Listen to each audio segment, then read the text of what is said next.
खबर गर्म है कि इमरान खान को अडयाला जेल से मुंतकिल करने की तैयारियां हो रही हैं। ज़राए का कहना यह है कि इमरान खान की मेडिकल रिपोर्ट को मद्देनज़र रखते हुए लग रहा है कि इमरान खान और बुशरा बीबी को तिब्बी बुनियादों पर बनी गाला मुंतकिल किया जा सकता है। एक बार फिर बनी गाला अगर ये मुंतकिल कर दिया गया तो फिर कहा जा रहा है कि जी दूसरे रास्ते भी निकल सकते हैं।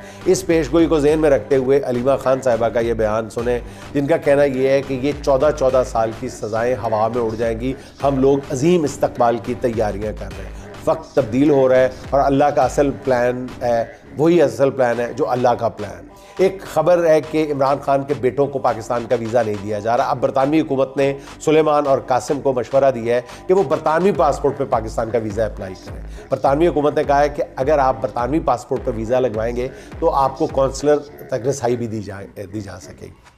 दूसरी तरफ ज़राए का ये भी कहना है कि जब तक इमरान खान को अडयाला से किसी और मकाम पर मुंतकिल नहीं कर लिया जाता, इमरान खान के बेटों को वीज़ा जारी नहीं किया जाएगा, क्योंकि हुक्मरान इस बात से घबराए हुए हैं कि जिस रोज़ सुलेमान और कासिम ने पाकिस्तान आकर अडयाला जाने का ऐलान कर दिया तो वो चाहे कहीं ना कहीं जाएँ, उनको कहीं जाए या ना जाए, उनको देखने के लिए इतनी दुनिया आ जाएगी कि उस हजूम को संभालना किसी के बस में नहीं रहेगा।